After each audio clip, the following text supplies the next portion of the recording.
Tap into the Ross Cloud podcast. We'll be with you guys in just a moment with our special guest, Joseph C. Wade III, Joseph S.C. Wade III, author of A Love Letter to Nubian Queens, a look into the heart of a black man. You don't want to miss it. Tap in, tap in.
Hello and welcome to the Ross Cloud Podcast. I'm your host, Christopher Ross, and this platform was created to motivate and to inspire in hopes that you will become a better you. I'd like to give a shout out to everybody that's listening all over the world. Thank you guys for tuning in to the Ross Cloud Podcast. We really do appreciate it. Listen, we have a very special guest with us. He is no stranger to the Ross Cloud Podcast.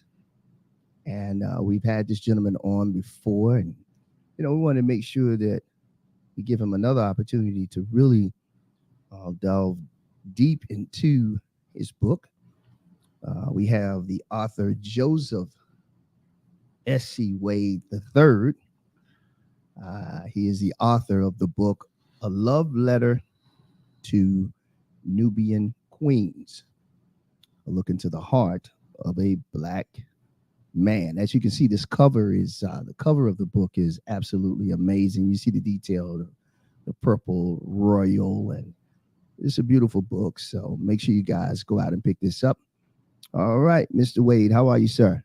Doing great, Ross. Good to see you, man. Hey, man, great to see you too, man. So proud of you, my brother. Man, so thank you. Proud of you. Thank you so much, man. It's a long way from Auburn Station, ain't it? Most definitely. Most definitely. I love it.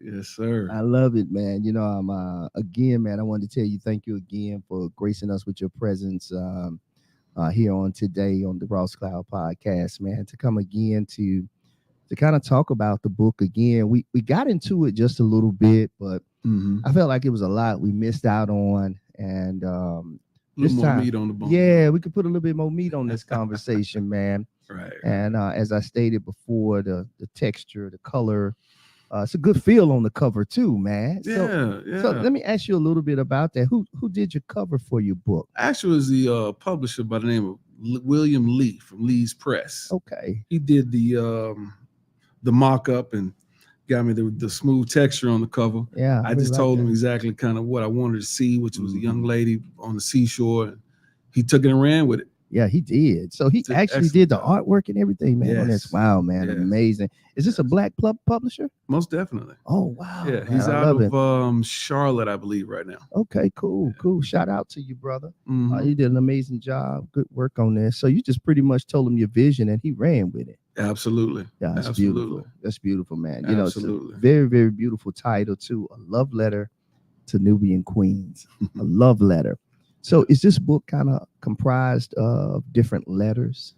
Absolutely. Actually, those were written, starting about age 20. Wow. To, I think the latest one in the book was probably written maybe when I was about 45, 44. But yes, it's text messages, written letters with pen and paper. Sometimes just remembrances of verbal conversations. Sure. Mm-hmm. Yeah. So let's go even deeper. So the inspiration behind it was it different relationships along the way? Would you say? Is that fair to say? Absolutely. Okay. The originator, of course, was my first love. Just wanted to show a different side of me, so to speak. Yeah. And then it just kind of progressed into the different phases of my life. Having to deal with marriage at 22, and then divorce around after 15 years. So what is that? 37. And then that period of turmoil in between, and then finally getting to the place where I could love again, and still in that struggle that was still there. But yeah, man, it's been over 24 years of actual writing per se. Wow. So I thank you for taking the time to kind of tell us about the book just a little bit. If you want to go even deeper, you can. Especially the part from the heart part, because I think sometimes as Black men, sometimes we get a bad rap when it comes to love. Absolutely. As a matter of fact, I did a few of these actually came from. Remember back on the computer when you could just you could type in stuff. I forget what it was, blogging. Okay, yeah. Some of it is actually blogs. So I when I would blog a few of the things, it was like some of the feedback I would get. One that really stands out to me is somebody actually accused me of being on the down low. because I could talk from my feelings, express myself. So I was like, dang, this some stuff. So the reason I bring that up is because a lot of times we as Black men, we get that persona, or it's placed on us that we really don't have feelings, that we can't express our feelings without being, a little shaky. I'll put it that way. Okay, I see what you're saying. Yeah. So my thing is, because I'm articulate, because I can speak from my heart. Yeah. That's where the book really originated from. It was just telling my truth, so to speak, and desiring relationship. Well, what's your thoughts on toxic masculinity? Toxic masculinity. What are your thoughts? I don't know if you've ever heard of it before. I have. What's your thoughts on it? And the only reason I'm asking that is because from the standpoint of what you said a few minutes ago, when you said, I think you brought reference to us not being able to show our feelings. Correct. We have a hard time like really delving into our feelings and saying how we really feel about something. Right. So I guess from that standpoint, then, yeah, I think the what makes it toxic, so to speak, from a female's perspective or from the cultural's perspective, is one where we come across as not caring or come across as being just straight up hard all the time. I think the one thing that really bothers me, so to speak, is the lack of identity but from who we really are as Black men. I got you. Everybody likes to put labels on us. We get labeled going in, we get labeled coming out. Yeah. And the biggest thing is, man, our masculinity is not toxic when it is pure, coming from a true place of understanding who you are. I got you. You know what I'm saying? Yeah. You have to understand who you are before you actually confront or deal with the rest of the world. So it comes across as being hard or callous, but it's not that. It's just being a man. I like that. Just being a man. I like that. Forgive me, brother. I'm around here messing with lights. It's constant working with lights. So forgive me, man. I don't mean to distract you in any kind of way. That's a great answer. Not at all. Yeah, that's a great answer on that. I wanted to make sure that I plugged that in because I want the folks to kind of see you as a well-rounded individual. Yes, not sir. only from being an author, but you also are a minister as well. Correct. And to be able to write this book like this, there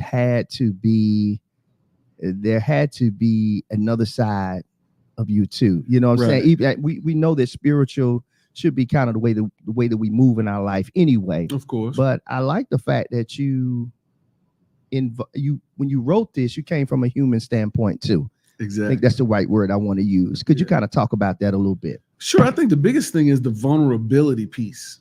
Like I said, whenever you share who you are on the inside, it's like you're stripping away your outer shell. You're stripping away that outer shell, that wall that we place just to get through life, so to speak. As a matter of fact, my pen name is Hugh Man Black. I like that, man. In other words, Hugh Man. I'm a human. Don't come with me as a beast or that figure that causes so many people to be intimidated. I'm a human being. Yeah. But being a human being, I'm Black. Yeah. I'm Black. You have to respect the richness and the culture that I come from. Don't just pigeonhole me and say, "Oh, you just that dude," or it's a certain nuance to it. Hugh Man Black has been my pen name, and that just shows that we talk about that vulnerability. When I originally wrote the book, or was going to put it in book form, sure. I was kind of hesitant but putting my name on it. You know what I'm saying? Why was that? Why? Like I said, because I was kind of hiding behind who other people perceived me to be. Oh, got you. Okay. And I wanted to make sure that what was in the book was authentic. Okay, understood. So that's where that comes from. Understood. Yeah, because people can give us a hard time, especially if they know us from our past. Oh, for sure. Yeah. So I can kind of get that. Tell me something that you possibly learned from writing this book, whether it's I think you kind of said it, but from the standpoint, what did you learn about relationship as you were putting the pen to paper with writing this book? And not only that, about yourself. Right. About yourself, Joe. Right. What did you learn from that? I think the biggest thing, Ross, is relationship wise. Yeah. You have to start from knowing who you are at that moment that you're writing. Yeah. You know, when I look back at the book, and I really hadn't picked it up in almost a year and a half, 2 years. Since you wrote it? Really? Yeah. Really? Yeah. Okay. So, you know, and looking back at the book, I'm like, man, that was some pretty good stuff. You know, the kind of the way God blessed me to weave some words together and, you know, make sure it made sense. Yeah. The self piece of it is where you are right now in your growth, in your struggle to be more mature, the growth that we talk about. Yeah. It marks different landmarks in their life. Yeah. You know, when I was younger, man, it was all about roses and you know what I'm saying? that sigh you get when you that's the one I love, you know, the starry eye. Oh yeah, I got you. But then as it progresses, as you grow up, and the two hemispheres of our mind actually start to communicate. Because a lot of people don't know. The male mind doesn't communicate, the hemispheres don't communicate until age 25. Oh, wow. So me starting to write this book at age 20, you know, having those different little anecdotes, different text messages and whatnot. Yes. Different love letters that we actually penned. Yeah. I was just mainly going for my emotional side. Yeah. I really wasn't dealing with the structured portion of my brain. You know what I'm saying? So a lot of it is in the first part of the book is flowery. I got you. It makes people, you know, you kind of get that, you know what I'm saying? Okay, I got you. But as it progresses, you'll see that there's more of a progression in me. Yeah. So it's true so would it be fair to say that possibly a woman's cognitive behavior, that part of the mind probably matures faster than ours? Most definitely. Because I heard you say 25. So I guess for women, it's actually about 18, 19. Is it really? Yeah, their two hemispheres are communicating. I got now. Plus, you know, whenever I've been in the school system for 27 years. Whenever you look at the difference between male and female students, the females will talk more. They have more conversation within their groups. And they can have multiple conversations going on at once. Yeah. Whereas little boys, you know, we making grunting noises. Woo, you know, that kind of stuff. We're just making noises. Good point. Yeah. So I think that's the biggest, you know, there's a difference, man. Yeah. And we have to revel in that difference rather than placing everybody within one little box. I got you. Let's revel in the difference between male and female. Yeah. Let's revel in the difference between the way we communicate with one another and how we communicate with women. I got you. You know, I think the biggest thing is, I've heard it said before that men play at love for sex, whereas women play at sex for love. You know, we're still trying to get to love, so to speak. Yeah.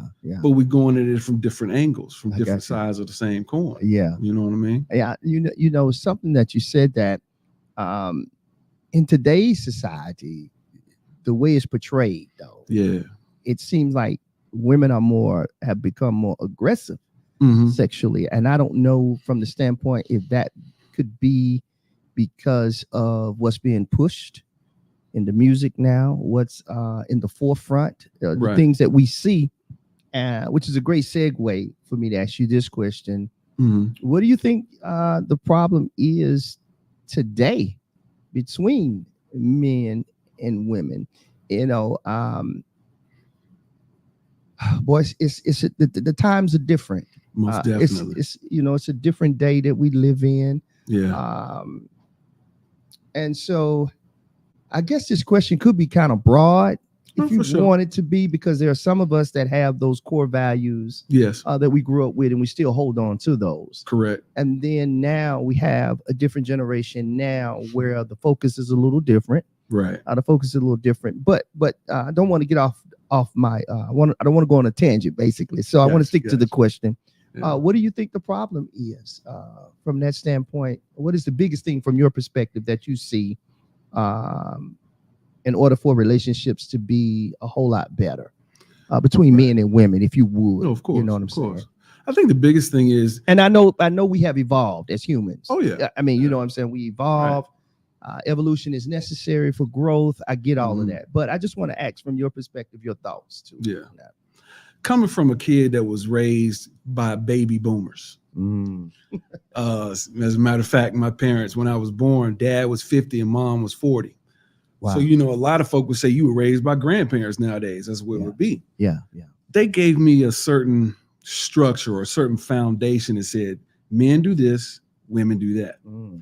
And I think that's that's not even say the problem, but I think that's where some of the conflict comes in, I get it. because we haven't dealt with, as they call it now, gender roles. Okay. Yeah. Mm-hmm. Mm-hmm. The man is the head of the household, Mm-hmm. Not meaning that he is the end all be all. Right. That just means that he's responsible for the household. Mm. Mm. So if things go awry, God ain't looking at the woman per se. Yeah. He's checking with the man. Wow.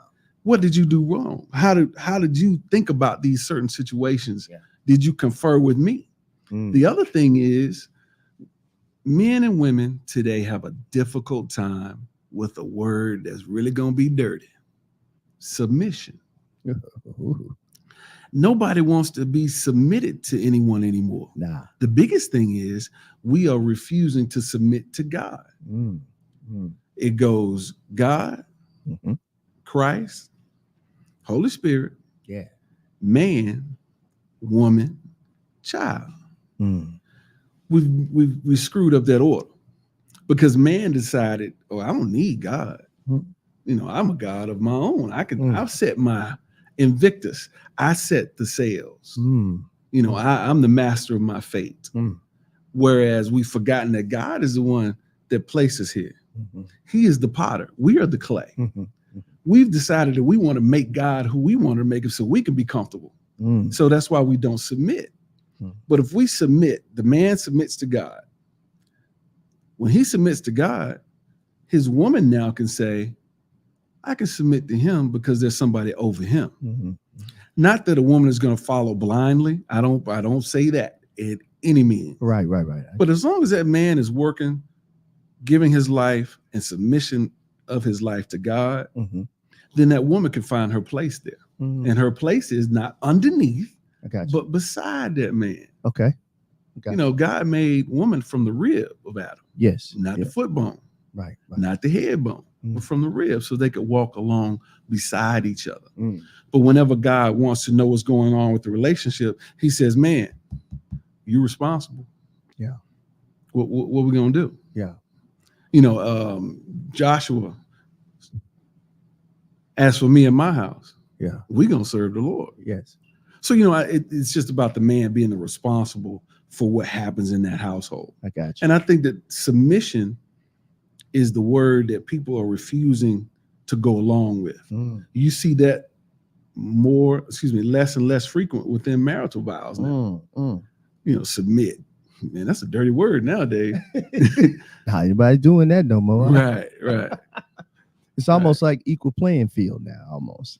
Yeah. I mean, in a sense, Exactly. it seems that way because nowadays, like I was saying earlier, we living in a world today now where you have all of this equality. Right.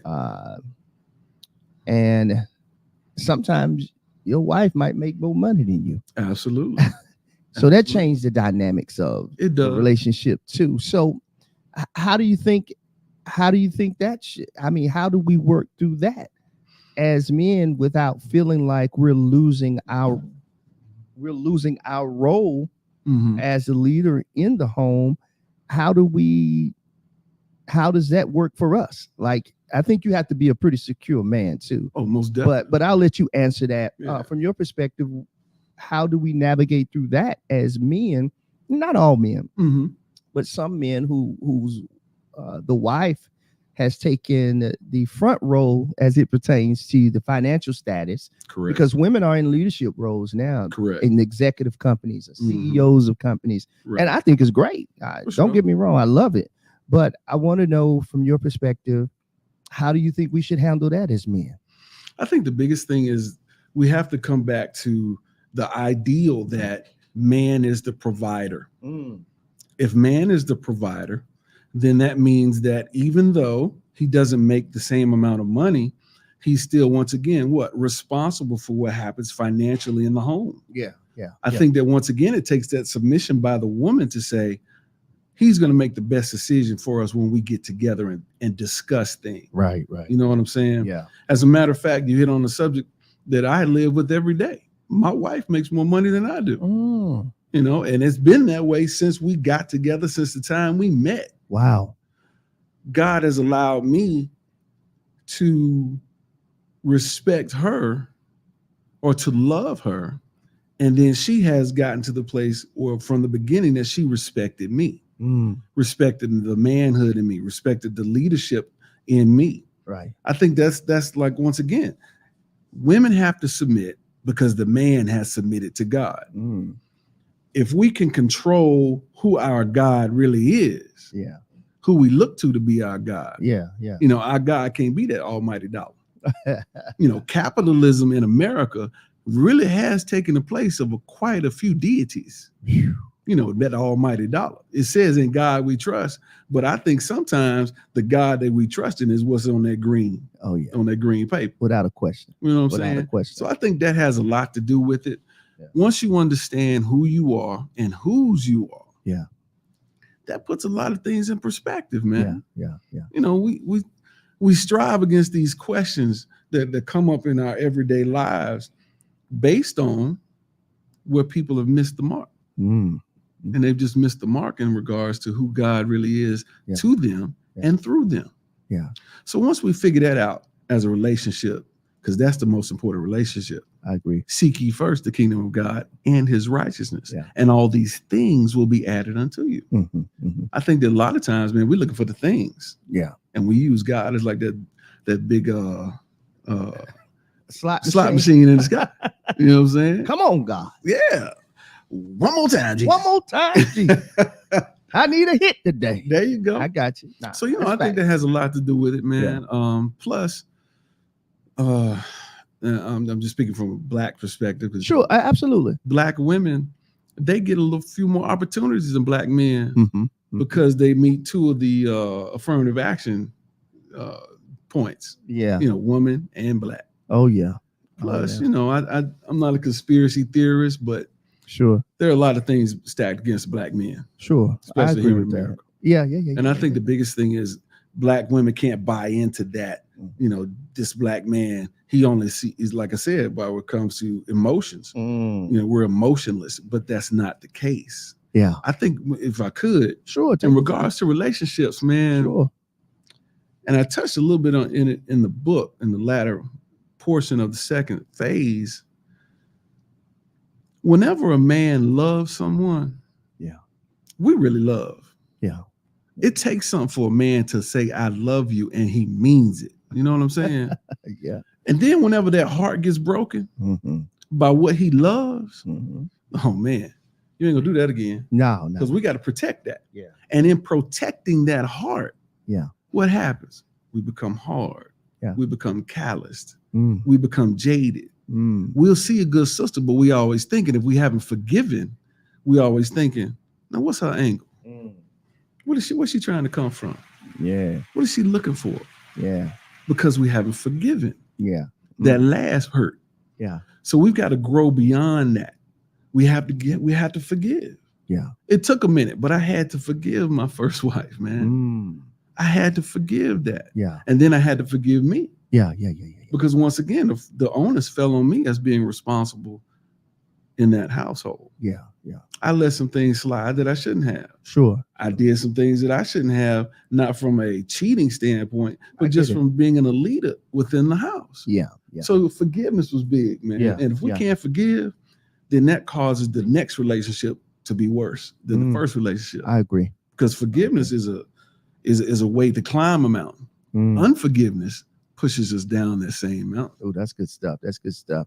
Man, we don't went into relationships, so you got me now. I want to ask all kind of questions to you now, man. Yes, sir. So and let me ask you this: we know in the scriptures of old Solomon and David that had concubine. Polygamy was at its height. Correct. During that time, and we still see some folks living their lives that way now. Right. I want to know your thoughts from your perspective.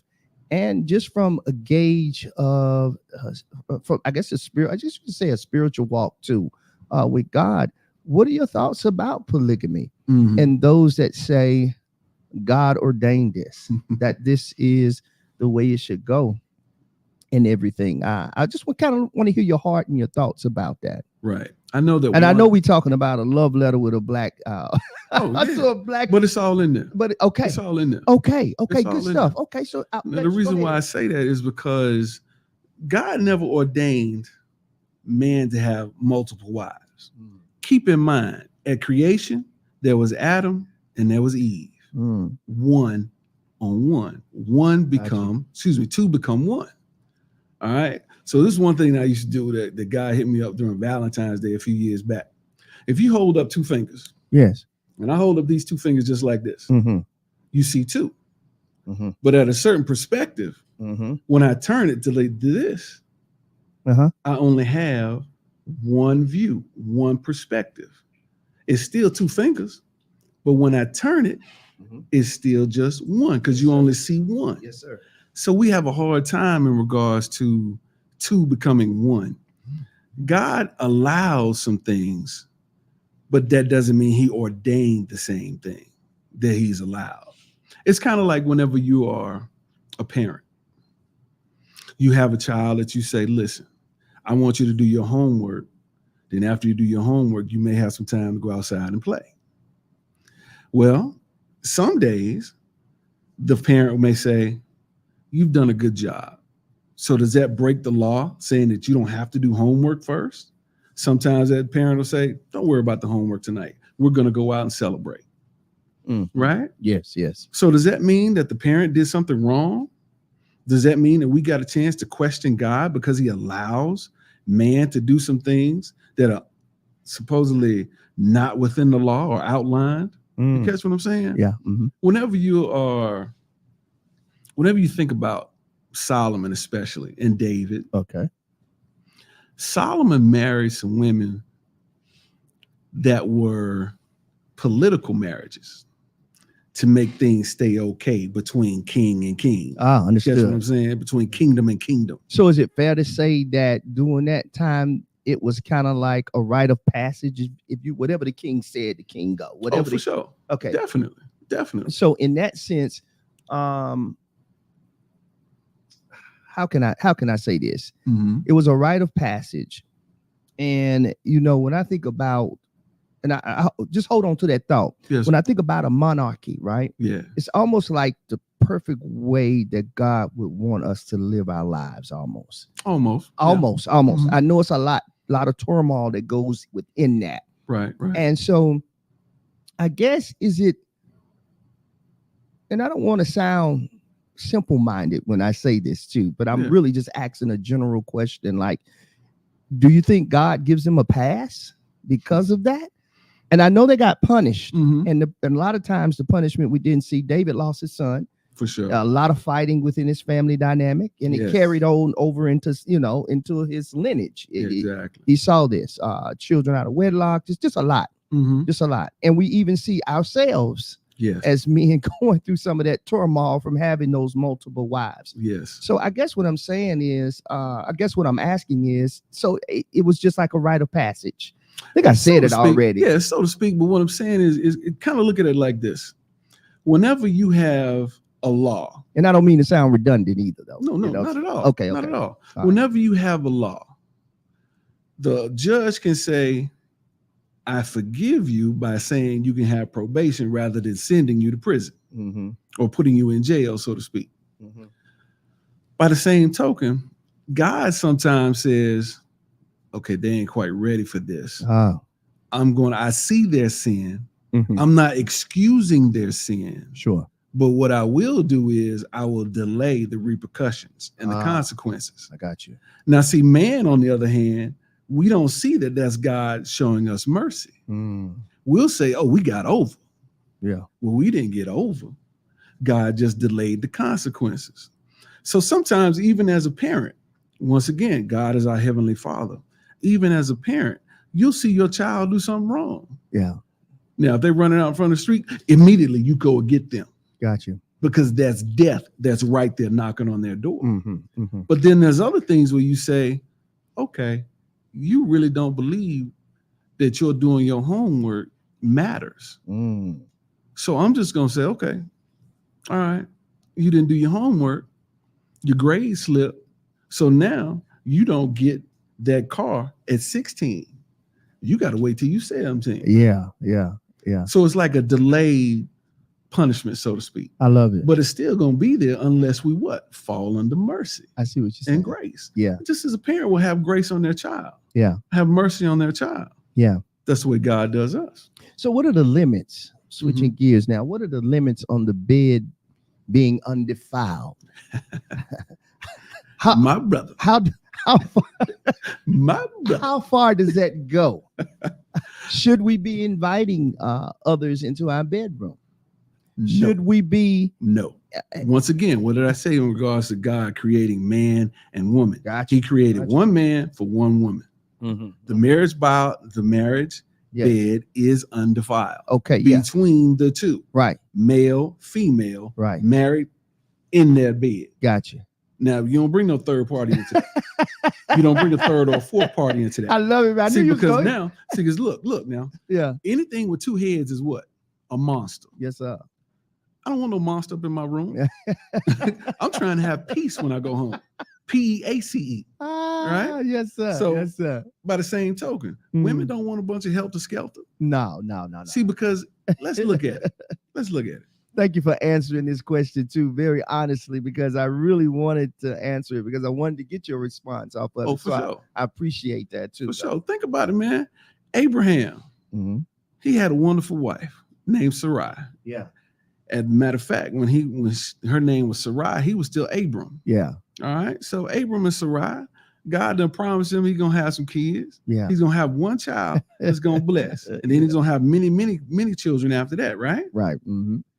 Well, Sarai was like, "Look, Abraham, why don't you go ahead and go into our handmaid? Then she'll have a child for us." I got you. Yeah. Okay. Abram was like, "Okay, cool. Yeah. You good with that?" Because the Bible don't say all that, but I think we can transliterate a little bit and say, I got you. Yeah, you sure about that, baby? Yeah.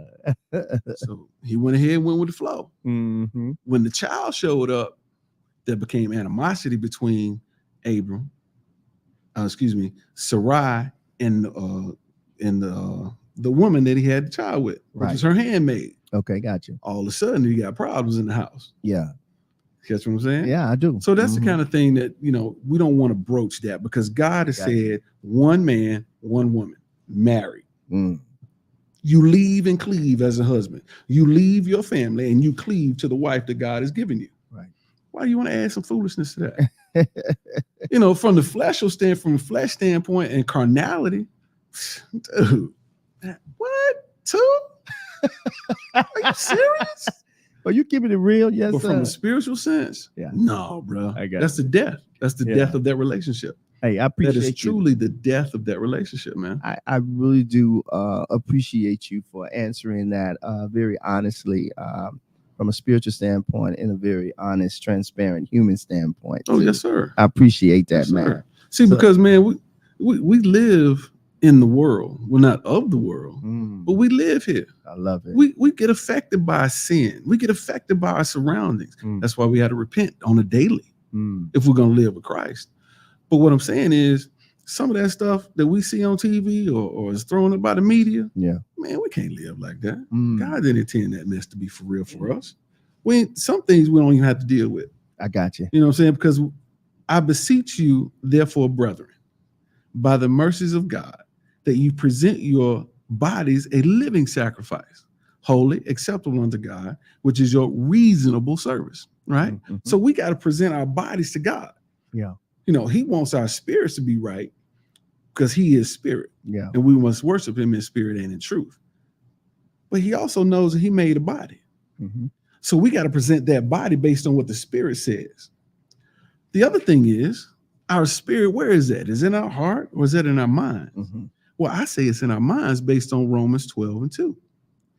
And be not conformed to what? This world, but be ye transformed by what? The renewing of your mind.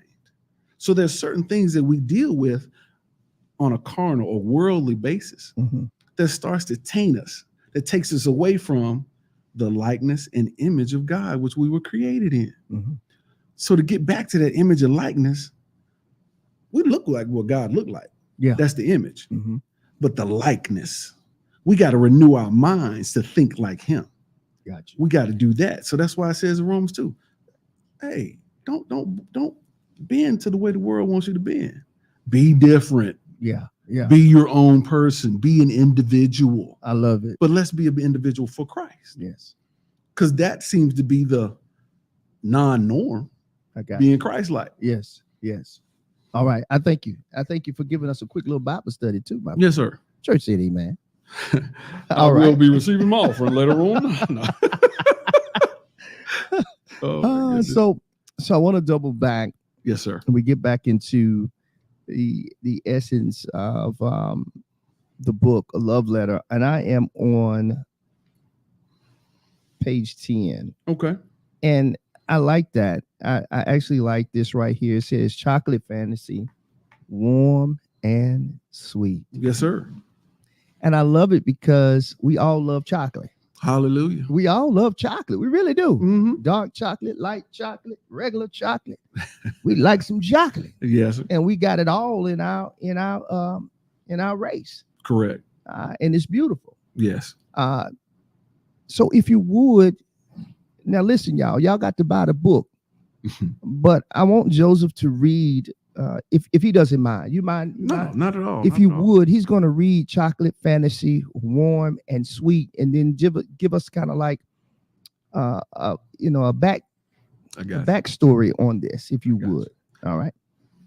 Chocolate Fantasy, warm and sweet.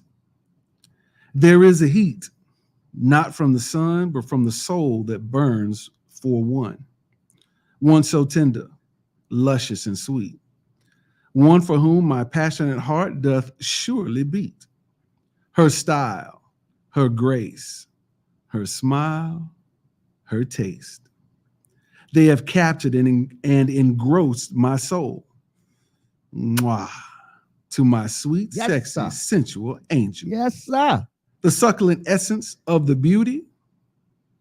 Good morning to you, my darling true.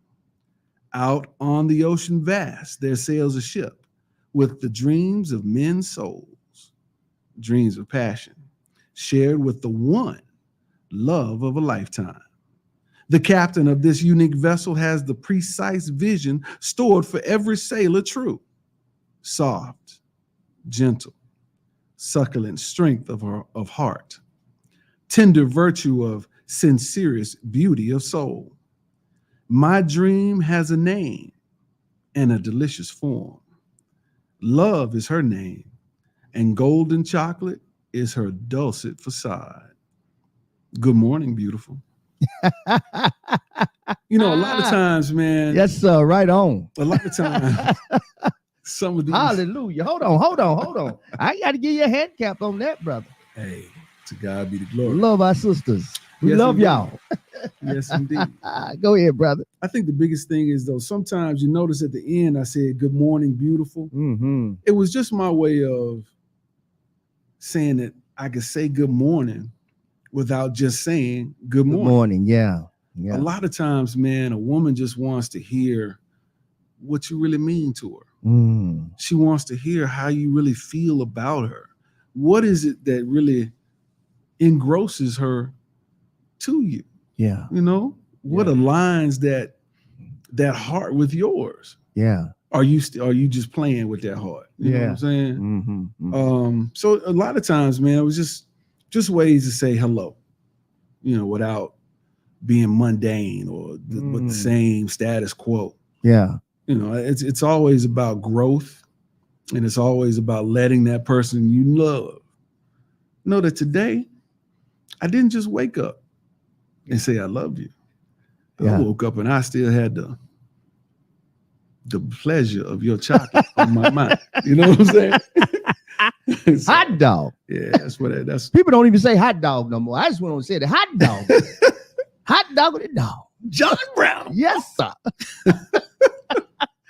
So listen, we'll be right back more with Mr. Joseph Wade in this conversation as we're talking about a love letter to Nubian queens, a look into the heart of a Black man. We'll be right back right after this commercial break from Stuff Inside My Head.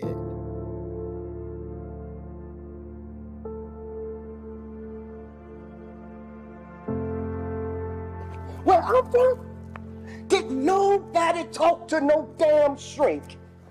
I know death. I smell death. When you're a little girl, rejection that you don't recognize as rejection, it leaves a scar.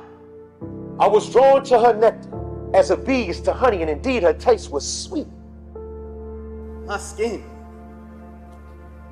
my beautiful brown skin has been blessed by the gods, dipped in bronze and kissed by the golden rays of the sun.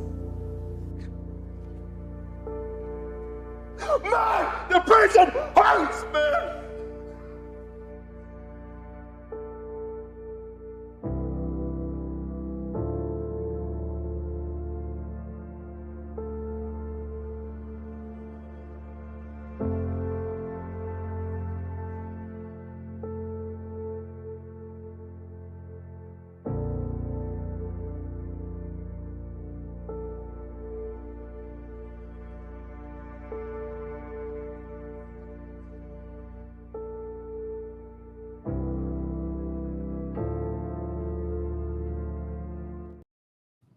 All right, and welcome back to the Ross Cloud podcast with our author, a special guest, our author, Mr. Joseph C. Wade.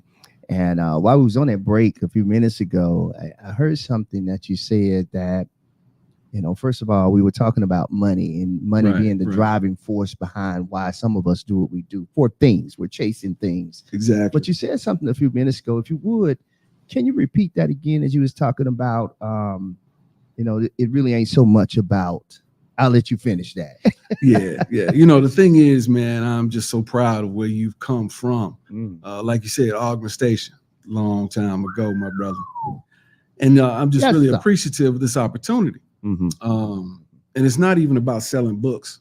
It's just about, man, sharing thoughts, sharing the love that we have for one another. Yeah. And then sharing that same love for your listening audience. Yes. Because, man, dollars only answer for some things. You know, you can't put a price on respect. Yeah. You can't put a price on relationship. But you know when you got it, it's real. Yeah. And it's priceless. Yeah. You know what I'm saying? So it's never about selling books. I appreciate the opportunity. Yes. But man, it's about being real. Yeah, you know? and this was really a work of art too. You can tell you're very passionate about your thoughts on this. And as we're going to continue to talking about, you know, this is a message from a Black man, his heart, talking about his heart. And this is a great segue to kind of go into letting you read another passage from your book here. And it's called "Love is Secure." Right. Love is secure. It's this is the introduction, so to speak, of the different phases that I went through in compiling the text and the letters. Yeah. This is basically this portion of love being new and love being secure. Love is secure. I was 22 years old when I married the woman of color I thought was my lady to the end of time. She was the beauty that arrested my mind as no other had previously. The sun rose and set upon this graceful lady of color, whom I swore my love and devotion. She was to be my queen as I built my kingdom. Now, before I go any further, do you hear a lot of me, my? I do. That's part of the growth, because at that time, I wanted to be that breadwinner. Yeah. I wanted to be the person who put my wife in a place where she felt secure. I wanted to do all of these things. Yeah. I can't do that. I got you. In a relationship, it is not my responsibility, nor is it the woman's responsibility to ensure my happiness. We can't make people happy. Yeah, come on. Because happy is a fluctuating thing. happy about what happened today, upset about what happened the next day. Yeah. Happy about what happened this morning, upset about what went down last night. You know what I'm saying? So happiness is what happens to us. Right. You know, we have to share love. We have to share the joy of being in love. Yes, we do. And guess what, man? Being in love ain't something that lasts all the time. No, that's right. As much as I love my wife right now, my true wife, the God gave me, Yes, sir. some days I'm not in love. Mm. In love. I like that. Before we get into that, though, let's talk about Mm-hmm. your beautiful relationship, my auntie, your beautiful wife, Carolyn. Yes. As you folks can see right here on the screen, his queen, Mm-hmm. that's standing beside him. If you would, let's talk about her. And I want to know from you, has she inspired this book? Any parts of this book at all? Most If you definitely. would. She's the bulk of the third phase, Ah. which is, I think, is love found. Mm. This young lady, Terrelyn, she was the woman that made me smile, Mm. that made me feel secure without putting on airs. Mm. And you smiling on that picture too. Oh, for sure. Most definitely. And it's from the heart, man. Absolutely. You know, see it. she is, I thank God, 10 years younger than I am. Okay. And that wasn't something I was looking for. I'm gonna be honest with you. Because I'm like, man, I don't know. But God blessed me with such a wonderful young lady. She is driven. Mm. She is caring and compassionate. Yeah. She is my ride or die, real Yeah. talk. Yeah. I went through something, man. I think it was in 2019, excuse me. We ain't been on it long. In 2019, I got you, bro. when I cracked a bone in my foot, man. Wow. And dude, I was in a walking boot for 6 months. Yeah. And then within those 6 months, there were times, man, when I couldn't walk. Real Yeah. talk. Yeah. I'm dragging that thing. Yes, sir. She saw that I was hurting, man. And this is Yeah. kind of woman that she is. She said, babe, would you like a walker? No. And I'm thinking to myself, a walker? Walker. I ain't that old. I don't do a walker. Man, she man, I brought one love of the it. books to the house. Yeah. And, you know, pride, men's pride, Lord have mercy. God help us. Woo. Man. So anyway, she brought that thing to the house and I Yeah. looked at it a couple times. I looked at it a couple times. Yeah. And then my foot was hurting. And I said, boy, you better use that walker. Yeah. Yeah. So I got up, man. I used that thing for like 4 of them months, bro. Wow. Real talk. Gotcha. I mean, that's the kind of woman she is. She saw a need. Mm. She met the need. Yeah. Yeah. She is truly my helpmeet. Mm. You know, she walks beside me. Mm. I love that woman. She Yeah. is truly my wife. Yeah. The first time I picked the woman, God picked that woman for me. I got you. That's my wife. That's beautiful, man. Thank you for sharing that with us too, man. I want to give you a hand clap on that, brother. Yes, sir. I appreciate that. You shouting out your queen, man, like Most that. definitely. And outside of your wife, what other inspirations? Any authors that inspire you at all? You have any authors that inspire you to possibly write this? You know, At to be all. honest with you, Mhm. man, I have a quote from William Shakespeare. I think in the very first page of the book. Yeah. It's I think it's sonnet number 15. Yeah. I've always read Shakespeare stuff, you know, not Wow. that, you know, lovest thou me, you know, with a rose by any name be called a rose, you know. Look, man, Yeah, I got you. it wasn't like that. It's just that Understand. I just kind of, you know, I like the way he threw them words together. Oh, he did too. So Mhm. definitely William Shakespeare from Love End. From a Gwendolyn Brooks Oh, yeah. was somebody who was simple in this way she approached her work, Yes, sir. but if you read between the lines, you could feel her Mhm. work. Absolutely. That's what I'm saying. I do. Mhm. Contemporary writers, I really can't say anything other than Ta-Nehisi Coates. Oh, Coates. man. That brother bad. Yes, Woo. yes. Yes, sir. I love I love the way he weaves the words together from the heart, especially in the book that he wrote to his son. Okay, yeah. You know, that's a wonderful book, man. What's your thoughts about Toni Morrison at all? I haven't read the stuff, but I've seen her movies, the adaptations of some of her books. Yeah. Great writer. Oh yeah, great writer. Yeah. I think that she really does convey a lot of the feeling and the emotion that women are going through. Oh yeah, and kind of controversial for her time. But to us it wasn't controversial. To us it was true. Okay, this is facts. Yeah, her story is amazing. But I think sometimes, man, people come into their maturity, their truth, and before a whole lot of folk can really understand that. Yeah, because they're not there. Yeah. So when you hear people say they were ahead of their time or they were behind their time, it was perfect timing. It was perfect timing. That's absolutely right. Yeah, I'm gonna tell you, Joseph, this has just been an absolutely amazing conversation about your book, and I'm glad we were able to touch on so much. I wanted people to see every facet of who you are as a man. You know what I'm saying? From not even from just the author, but from a husband, even from a minister. I wanted people to see that the well-rounded individual, the whole man, if you would, and to be able to pour out your feelings and your emotions in a book like this, a look into the heart of a Black man. And the other perspective in regards to being human Black, is I've been a football coach since I was age 18. Absolutely. So this ain't exactly something that you're gonna see on the coach's mantle behind him. You know what I'm saying? Right. But it also goes to show that I do wear different hats. Absolutely. Coach. I've been in the school system as a teacher assistant for over 27 years. Yes, sir. I stepped away from that to recently. I'm working at Winston-Salem State instead of babysitting kids. I babysit a boiler.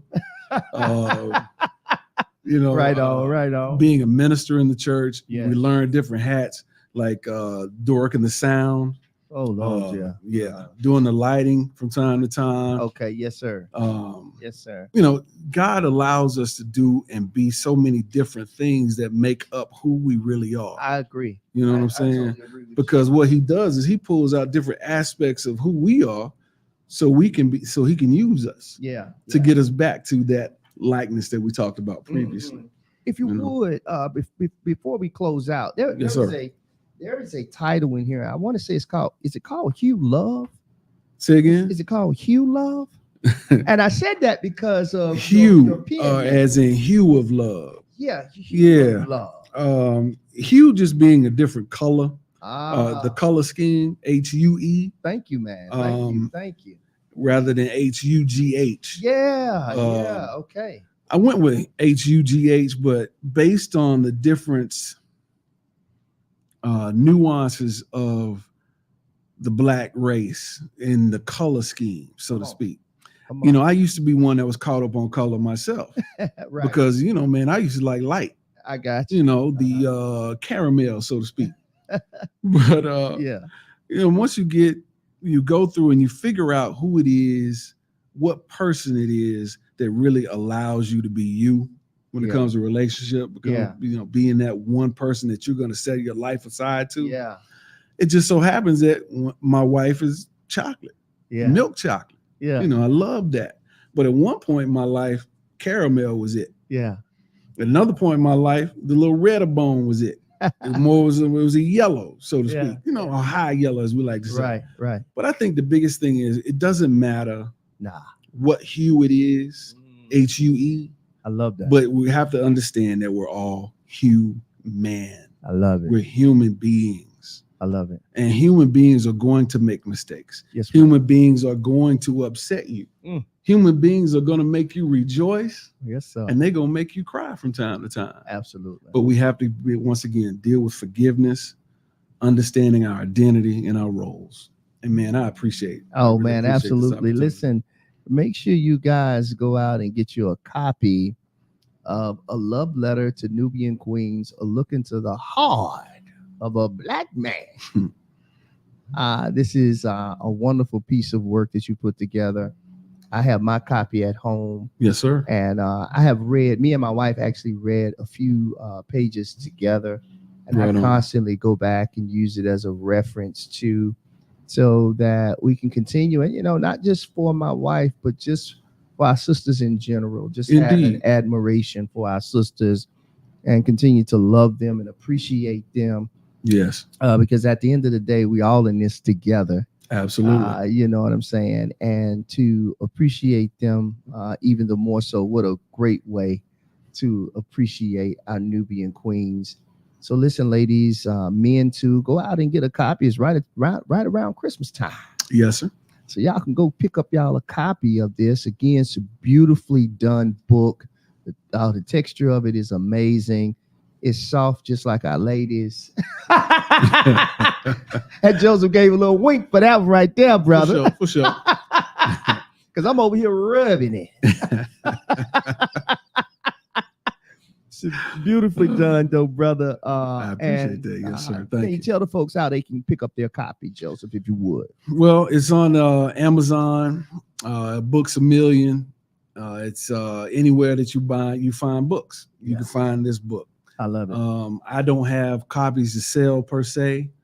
Most of the time now, I'll just pass the book out and see, hey, if you like it, you like it. If you do, pass it on. If you don't, God bless you. Let's keep it moving. Yeah.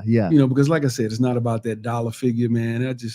I like you said, I just wanted to make sure that women understood that not every man is after that booty. I like that. And they're more than just the next lay. I love it.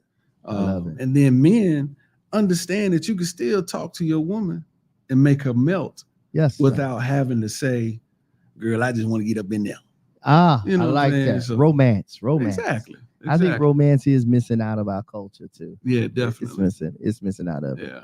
Yeah. I just think it's not highlighted. Yeah, it's not highlighted. And I won't applauded. say it's missing. I don't think it's highlighted and I agree. applauded, No, because it's not. there are plenty of men that are romantic, Very much so. and then there's plenty of women that are romantic, in saying that that's what they want. I got you. You know what I'm saying? I think all women want to be romanced. Yeah. They want to swoon.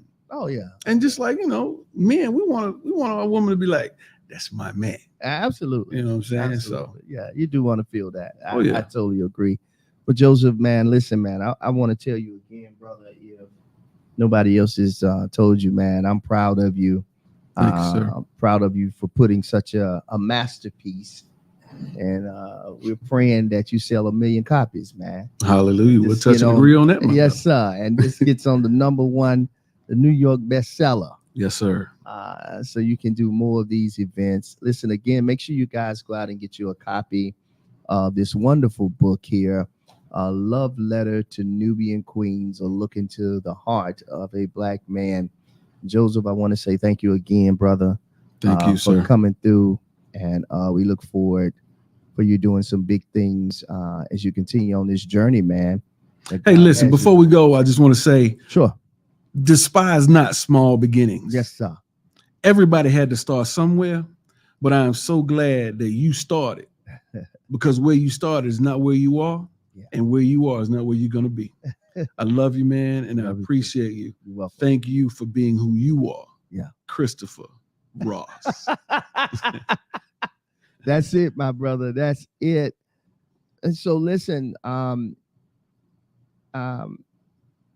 go get you a copy. That's just don't talk about it. That's be about it. That's support. That's support one of our own here. That's put a great deal of work together. Thank you again, Joseph. Yes, sir. So listen, for all of your media needs, make sure you check out the Mix Network LLC. You can go over and check them out, www.mixnetwork.com. You can follow the Ross Cloud Podcast on Facebook, on TikTok. You also can check us out on YouTube at the Ross Cloud Podcast 7722. You can check us out on our other collab page on YouTube at the Mix Network Ross Cloud Podcast collab. Make sure you like and subscribe to both of those pages, and we really do appreciate it. So listen, make sure you guys keep it locked and stay tuned. We have an upcoming, we got 2 great shows coming up real soon. We're going to be having Chef Nate Laster, who will be with us on Tuesday at 6 p.m. He's a vegan chef. I'm really excited about that one because he switched over from being a vegan chef. I think he was cooking. I'll let him explain. So I won't even go into detail, but you guys don't want to miss this. He's a vegan chef. He cooks, he chefs nothing but vegan. He's a dear friend, and I look forward to that one. And then coming up real soon, we'll have the brother Commanding General Yahanda, who is the leader of the ISUPK movement, the Hebrew Israelites. Looking forward to that. And you guys can, just keep it locked and stay tuned. All right. I thank you guys for tuning in and watching. Listen, this is the Ross Cloud Podcast. I'm your host, Christopher Ross. Make it a great day and keep being great. Make sure you like and subscribe to the Ross Cloud Podcast and to the Mixed Network Ross Cloud Podcast on YouTube. Keep being great. Peace.